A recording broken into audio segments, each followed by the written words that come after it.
Hi, it's Jeff. And Denise from Mousesteps.com. And this is episode number 271. 271. Of Mousesteps Weekly. Sponsored by MEI Travel and Mouse Fan Travel. Currently, as we're talking, they are on a Royal Caribbean cruise because they do that a lot as far as research.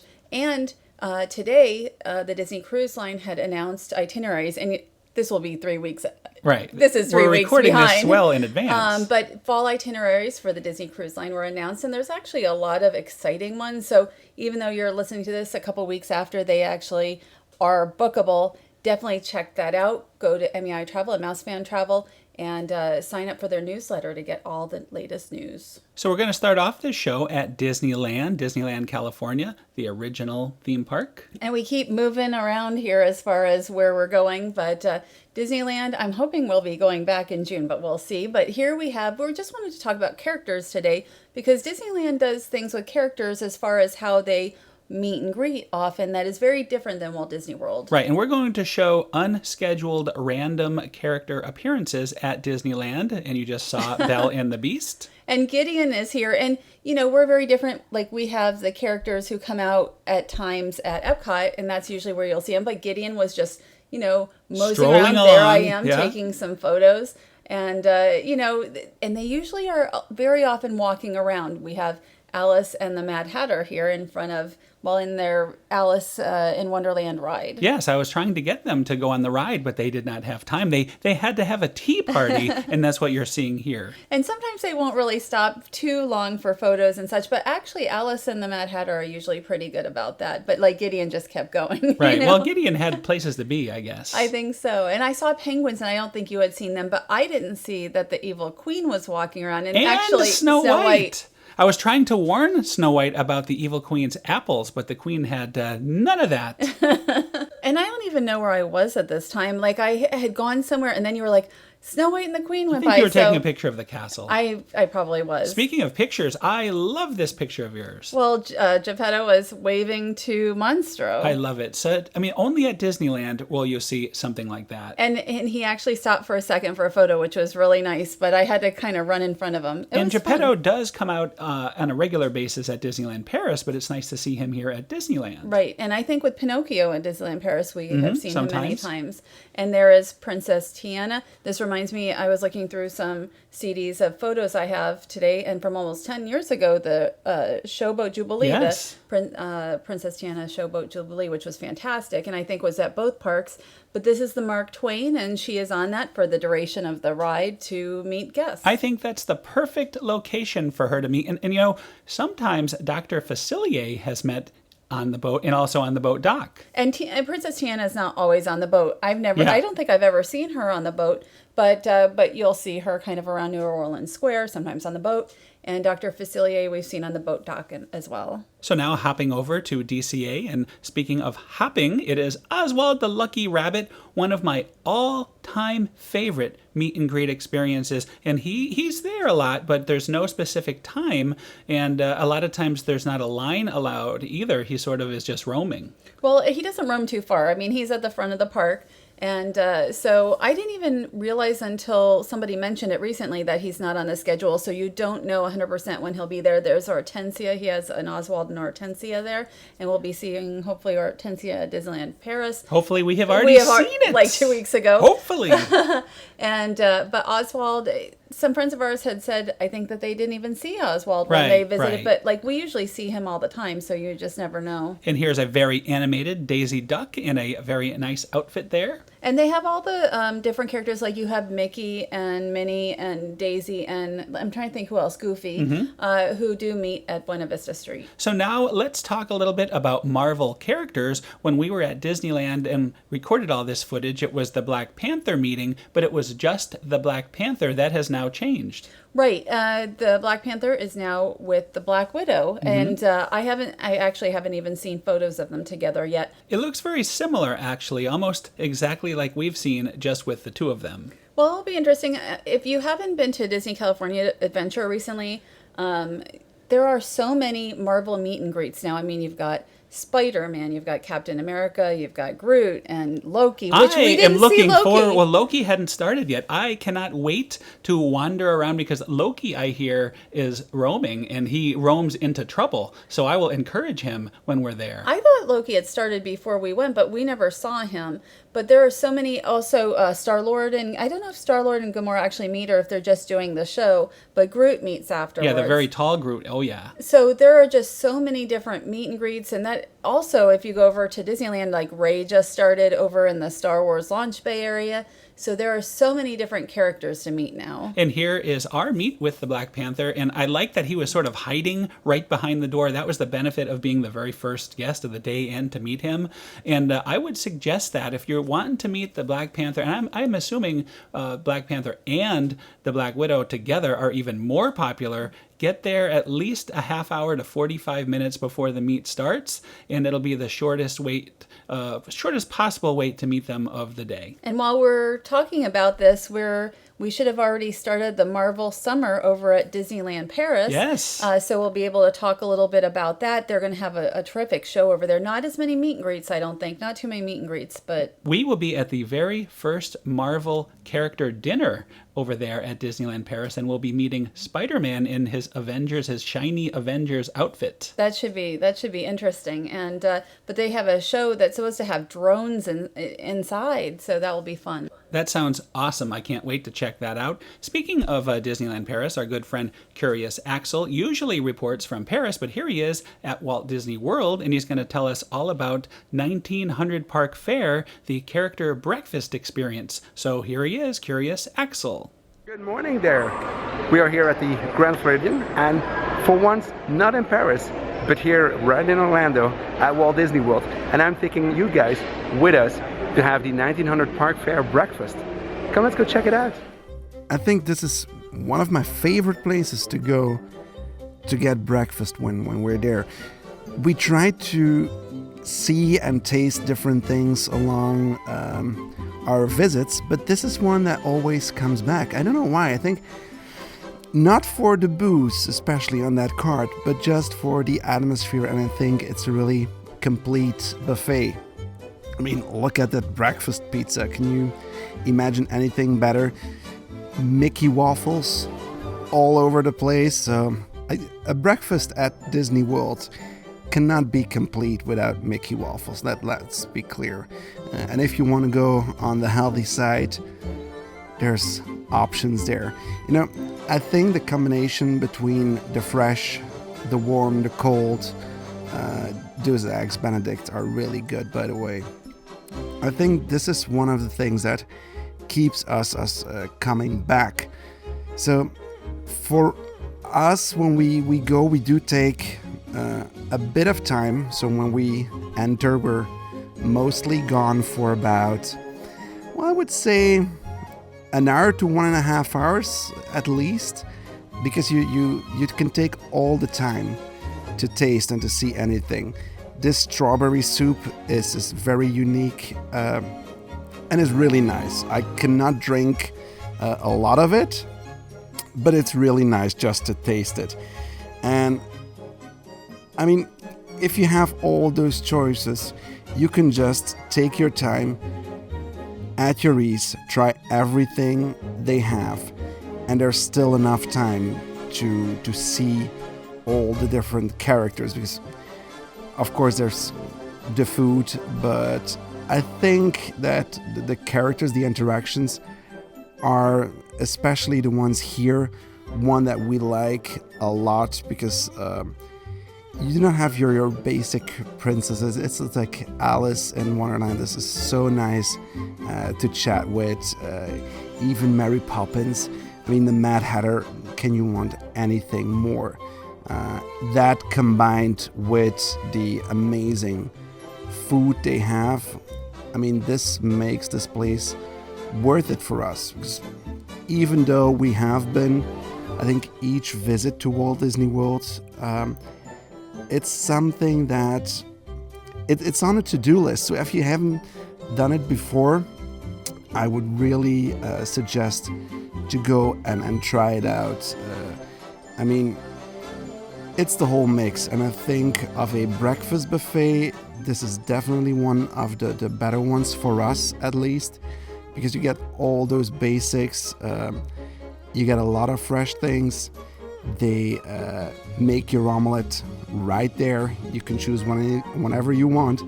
And the cook who bakes your eggs has always some kind of story. I mean, that's just if you're waiting there to get your eggs done. If you're lucky, you're gonna have some cool stories of the past of the restaurant and even the whole resort. So that's something that we like a lot. But then again, you can never go wrong with this place, and especially not with those amazing characters.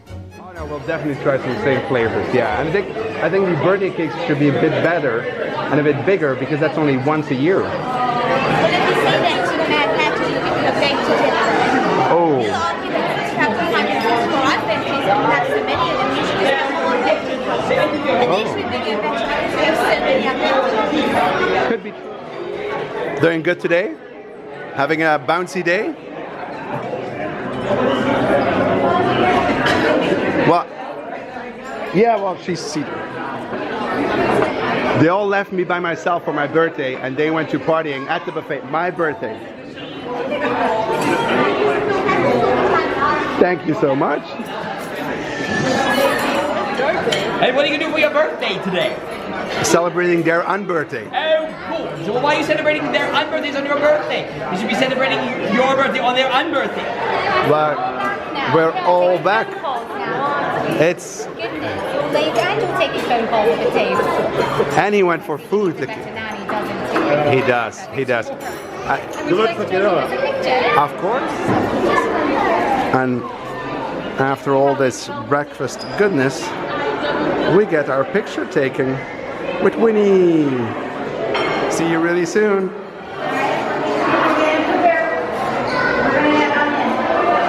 This was it for our special breakfast segment here from Walt Disney World. It's way better without a hat and a coat and cold weather. I think I like it here in Florida. Can I stay here? Denise, Jeff, should we switch places and you go over to Paris and I stay here in Florida? I would like that. I would like that a lot. Well, it's almost like a switch. Well, we're in Disneyland Paris, but we're about to head back That's by the right. time this airs.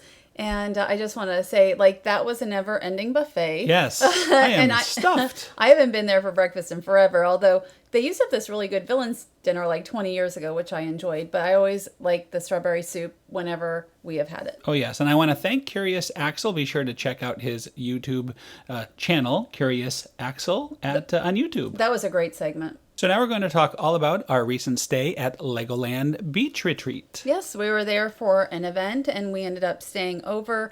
They have two accommodations, the Legoland Hotel and the Legoland Beach Retreat, which opened last year. Right, and it's very nice. It's right across the street from Legoland, great location. And here is just a little bit of the exterior, setting up the beach theme. There isn't a lobby per se. They have an area that is for food and for communing and all that, but not really a lobby to check in at. Right, I thought it was very interesting. You're in your car. It's like a drive-through check-in. Like at Fort Wilderness. Yeah, so I thought that was interesting. I had not experienced that anyplace else outside of Fort Wilderness before. And the Legoland Beach Retreat is a village-style place with 83 themed bungalows in 166 separate rooms. So when we show you the bungalow, it's a duplex essentially. So each side has a room with 275 square feet in it. So here we are. We are in Seagull's Cove for our stay. And each of the sections is named after a minifigure, which I thought was very interesting because I had to do a little research just to make sure I had all the information correct.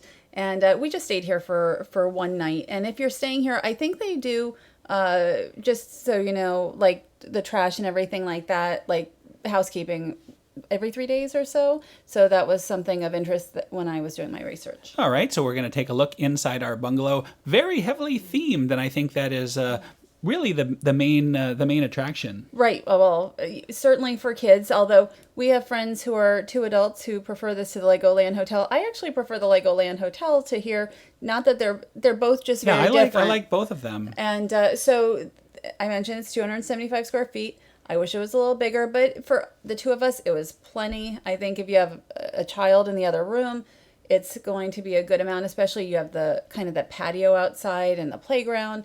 I will mention there was a coffee maker in here, but now I guess they don't have coffee makers, but they do have the small refrigerator.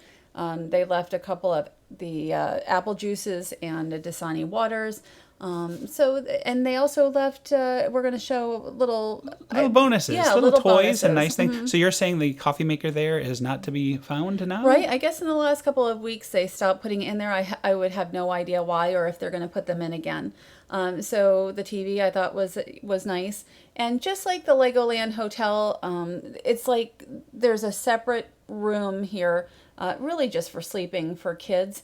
And you can see they leave little gifts on the beds. Well, I think that's awesome. You know, as a kid, I always wanted to sleep in a bunk bed, never got to do that. So it was kind of interesting to actually climb up and lay in it here to check out what it's like to be in a bunk bed. But what I thought was cool, as you said, is you're getting a little Lego gift, and they all seemed to be different.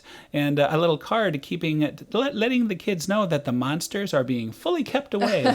I thought that was really, a cool little touch as well. And when we stayed at the Legoland Hotel, they also had the mixels and some other items that they left. At that time, it was like, and I don't know if they still do, kind of like a little scavenger hunt for the room there. And that was, I thought, a lot of fun.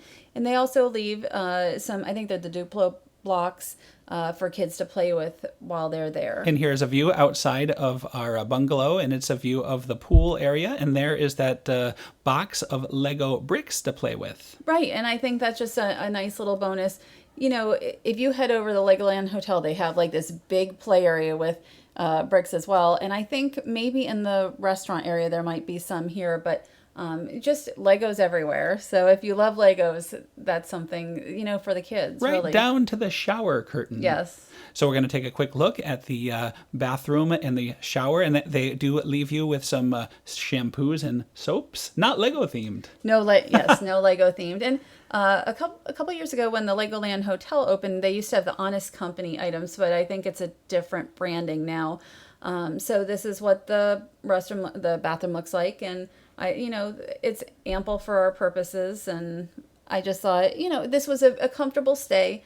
I just want to mention also, again, the patio outside. It really sort of extends the room outside. Oh, yeah, absolutely. And as you can see, you can even close off the windows if you want privacy. And again, even more Lego themed. Now we're going to be outside and taking one last look before we head over to breakfast. The breakfasts at the Legoland Hotel and here are very good, and they're very similar. So that's one of, to me, the highlights is when you stay at the Legoland Hotel or the Legoland Beach Retreat, within your price, which also you're paying a resort fee, includes a really nice buffet breakfast. And to me, it's very impressive as far as for the money. Well, this is in the Lighthouse building. I'll call it that for lack of a better word. And we are bright and early, very first ones to hit the buffet because we want to show it to you absolutely show ready and unsullied. I know. After seeing Axel's segment over at the Grand Floridian, it's like now we're seeing, good food again. So I think it's almost lunchtime. Yes, we are getting this. Hungry. But they have a lot of the standard items, the bacon, the eggs. I think they have French toast sticks over here, pancakes. And again, this is an included breakfast. I mean, if you were staying at a property away from Legoland for an adult, you're probably paying, $20 at least for this breakfast or more, because it also includes, beverages. It's actually just, when we stayed at the Legoland Hotel the first time, I was just like, oh my gosh, this breakfast is included. And I just think they do a fantastic. It's not a continental breakfast. It's really a full breakfast. Oh, absolutely full force and full service too. I mean, when we were sitting down eating breakfast, we were asked numerous times if there was anything they can get us. Can they help us? Offer. I think they even brought me a coffee, even though that I could have just gotten up and gotten my own coffee. So I was impressed by the service that we had. And a nice amount of fruit. They have a freestyle machine, which was also included. So this is actually one of my favorite parts of staying at either the Legoland Hotel or the Legoland Beach Retreat is you can get up and have a nice breakfast, and that's part part of your room. And they also offer a dinner, but I don't believe the dinner is included. It isn't. Okay, but you can have a pay for a buffet dinner. And we have, I don't think we've done that. We've eaten many times at the Skyline Lounge. That's our favorite, I think, of everywhere, and we're going to talk about that. But let's not forget, there is my full plate of Legoland breakfast goodness. Now we're going to take a look at the pool. Because now we need a walk. We need a big walk. After all that food. And anyway, here's the pool. The pool is really nice, just like, again, at the Legoland Hotel. Both of them are very nice pool areas. I think they're both closed from 12 to 4. So that's something to keep in mind. Right. It's odd that you'd have the pool closed in the middle of the day. We have another friend who has stayed at both Lego hotels, and he actually thinks that this Lego pool might be just a little bigger. Oh, he likes this one a little bit better. Mm-hmm. And they're the 2 adults that I mentioned earlier. The pool areas, and I think it's more because most of the guests are over at the Legoland Park. Correct. And so they don't maybe need the lifeguards at that time. And this is the highlight for me, the Legos in the pool. And when I have swam in the Legoland Hotel pool, I spent the whole time building a little raft out of Legos. And you can do And he did do that, It was yes. fun. I even made a little camera holder for the raft. So it was a good time. We didn't go in the pool this time. I don't remember. It was too cold. It was probably February or March or something. So it was just a little while ago when we stayed there. But the resort has now been open, I think, about a year now. It opened around Easter or so last year. I don't have the date, but it's been about a year now. So I can't believe it's been open this long. There's also shuttle service to the parks, or to the park. One Right. park. To It the feels park. like more than one park. But that also is I think, daytime more than afternoon. I think everybody sort of heads over there in the morning, so you have to check out the schedule. Right. I know the shuttle fully goes in the morning and towards the evening, but as you said, during the middle of the day, I think... Not as much. So I think there's a few hours that it kind of takes off. But you get free parking, so there's if the shuttle. it's not a shuttle time, you can just drive over, and Right. they have actually close-up VIP parking if you're a hotel guest, either here or at the Legoland Hotel. And to me, that feels almost like going to summer camp. That's how that feels. But here at the Legoland Hotel, which is my personal favorite, although the other one, some friends said that's to them more of a value resort, where this is a little more of a deluxe resort, in the sense that you're interior in a number of different ways. Well, because it's a Legoland property, what are we going to do? We're going to check out both of the bars. So here is some nice beverages that we're having at the Skyline Lounge. Honestly, and I have a fresh fruit mojito, and you had a shock top Yeah. beer. Oh, they were both great, by the way. And honestly, I mean, we were just here to get some food. Coming to the Skyline, to me, is better than almost anything in the park. It's just a nice experience. Look at that double cheeseburger. That is fantastic. We split it. Split that, and with the fries and everything, more than enough, and it was so good. What a great burger. At the time I was comparing it to In-N-Out, but I wouldn't compare it to. I mean, they're totally different burgers, but there's something about that burger. It was really good. but I just enjoy coming over here. It's relaxing for lunch. They're open, I think, for lunch from 12 to 4. So unlike the pools, you can go and have a drink and a nice Anytime. meal. So now we're heading back over to the Legoland Beach Retreat. It is nighttime, and nighttime means there's a character meet and greet in the lobby, and here he is. And this was really fun. I think it was a lifeguard. And so you can come here. There's a bar behind him. So you can come here, get a drink. You can get some food. There's the restaurant over to the right-hand side. And then they have different characters, I guess, in the evenings to meet. And when we were there, it was Ninjago days, so that's why you see somebody dressed up as a ninja in the background. Oh, I actually didn't know that. The Ninjago ride, honestly, is one of the best rides in the area. I just think it's fantastic. So let's look at the Bricks Beach Bar. This is the bar over here at the Beach Retreat. We had to give that a test as well. Yeah, and this was very nice. I will say Skyline Lounge for me is number 1, but they're 2 totally different experiences, so it just depends more on what you like, as far as, this is more laid back. Well, because it's supposedly a beach type or a pool bar, you're getting plastic cups, and in the other bar, you're getting nice glassware. So, it felt a little more upscale because of that. And I kind of like that. I don't want that all the time, but, especially if I'm over at Legoland, to actually go and have a nice upscale feeling meal, I like that. Well, this was now the evening, so we went from daytime to nighttime bar, and I think you had a strawberry daiquiri. I think that's what I had, and it was good. It was, both of my drinks were good. This one here and also at the Skyline.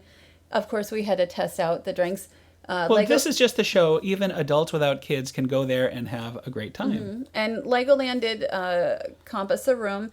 We went and bought our own drinks and food and everything else. So it was just nice to be able to try both. And this was the nightly lighting of the lighthouse. In here we have the Lego Lifeguard. And I can't remember what his official name is, but he led the way in lighting the lighthouse. Yeah, and it's just a nice little bonus. They have activities, for families and for kids, and this was just a kind of a little something extra. So, and they even had activities going on after. There was a fire pit out there. You can buy marshmallows and do a s'more kit and all that. So plenty to do even into the evening over there at the Legoland Beach Retreat. And the one thing is, as you can see, everything's sort of outside. So just remember that, if it's raining, you'll want your raincoat especially. So, well, speaking of outside, now we're over at Disney Springs, and we're going to show even more food. The fish and chips Cookes of Dublin. I forgot this was part of it also this week. But Cookes of Dublin is one of my personal favorites at Disney Springs. Sometimes, there's so many new places opening that you kind of forget the Earl of Sandwich, the Cookes of Dublin. And lately I've been really on a Cookes of Dublin kick. Well, you had me try something that I wouldn't necessarily have tried, but we wanted to get something different. We always get the same thing, which is the chicken strips. So you had me get the hog in the box. Doesn't sound that appetizing, but let me tell you, well, I'll just show you in a minute. We're going to show around the restaurant just a little bit first. Well, when you say chicken strips, the battered chicken and the chips, which are fantastic. Like, to me, that's what I'm here for all the time. Right. It sounds simple, but it really, truly is the best of chicken strips and fries that you're getting at all of Walt Disney World. And it's enough for the two of us to split. Absolutely. This would be enough. Usually we get one of these and we split it, but I have been wanting Jeff to try that hog in the box because I will not eat it. I don't really eat much pork, so I wanted to have him try it. Well, it is like a treasure box of goodness there. There's no way to show it here without taking it apart, so that's what we're going to do. But the more you dig around and explore in there, the more other things of goodness that you find. There is some pork, and that the stuff on the top is actually kind of sweet, so it goes along very well with the meat there. And now you have some stuffing, and underneath the stuffing, you're going to have some potatoes, big potatoes that were, and you tried a little bit of the potato, and I think some of the stuffing too. And it doesn't look like it would work, but it really works well. It was an excellent meal, and I'm so glad that you had me try this. I didn't have the stuff. I'm not really a big stuffing fan, but I am a big potato fan, so I'm like, okay, I will, even though it's touched the meat. No, I'll eat pork, like I'll eat bacon, but I'm just not really a big pork fan. So, but anyway, it was like the meal that wouldn't end because he just kept taking food out and food out and food out, and he really enjoyed that one. And another thing we've never done is dessert here, and it was your idea to try these yummy cookies, and it has a hint of orange flavor to it. Well, it's one cookie. It's an orange pillow cookie. A friend of ours said, you have to try this. So he had said it, a few weeks ago, and so I'm like, okay, since we're here, we will try it. And it's like fudgy inside. And I don't usually like chocolate and orange together very much. So, but I wanted to try it. It is messy because you can see all the white powder. You will get white powder on you, no doubt, but it's worth it. It is so good. And even as somebody who doesn't usually eat orange and chocolate together, I really like this one. I would get that dessert again. It's very soft and fudgy and everything. It's just a very nice dessert if you are over at Cookes of Dublin. Yeah, really a show full of discovery for us. Anyway, that is another show. Thanks again to MEI Travel and Mousefan Travel, our official sponsor. Yes, they can handle any kind of bookings you're looking for, whether it's Walt Disney World. So much going on here this summer, and really in the next couple of years, we've been just talking about everything that's coming this year. Toy Story Land, next year, Star Wars Land is supposed to open. Just on and on and on. Like, the next few years are going to be so busy with new attractions. So it really is helpful to have a travel agent who can kind of go to bat for you, get the best deal and the best resort to fit you into. Yeah, you said it perfect. Now, we are finally going to be back with a brand new show next week, talking all about our 3-week adventure in Europe, where we are now. Yeah, I mean, I'm going to be in DC first, so... Yes, you are going back, and I will be editing, and then we will do a big show, and then we might even go to California. We're set up for California anyway. We were able to get a really good deal on a really good deal on a hotel out there, which I was very happy about. So if we get out there, that would be very nice. Yeah, and that'll be to see the Pixar Pier debut. And I would like to, say goodbye to Bugs Land again, because we really didn't do it justice this past time. Bugs Land will be closing by the end of the summer. And Heimlich's Choo Choo Train, one last ride too. And Disneyland just mentioned that their Halloween will start up on September 7th this year, which is over a week earlier than last year. We talked all about Halloween last year. And so if you're thinking about doing Halloween there, it was a fantastic Halloween. Like Disneyland Paris does a great Halloween, but Disneyland also was terrific. Well, let me tell you, Walt Disney World heard about Disneyland opening early. Hold my beer, they said. We are starting in the middle of August for Halloween. So soon we'll probably have food. No, Flower and Garden and Halloween, like all at the same time, because Halloween gets earlier and earlier, like everywhere, except Disneyland Paris. That always starts on October 1st, and I'm assuming it will not change this year either. Let's not assume. You never know. Anyway, I better end this foolishness before we go on forever. Thanks again for listening. Have a great week, and we'll see you all next week. Have a great week.